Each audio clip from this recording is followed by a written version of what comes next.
60 pamilya naman ang apektado ng sunog na sumiklab sa Estrada Compound sa Sucat, Parañaque City kaninang madaling araw. Mabilis na kumalat ang apoy. Nakatutok si Mav Gonzalez.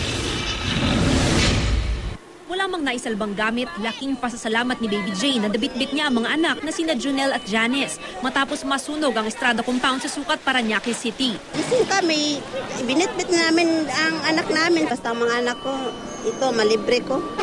Maligtas ko ang anak namin. Bahala na yung mga gamit namin, iiwanan namin. Kabilang sila sa nasa 60 pamilyang naapektuhan ng sunog mag-aalas 2 ng madaling araw. Mabilis kumalat ang apoy dahil gawa sa light material sa mga bahay dito.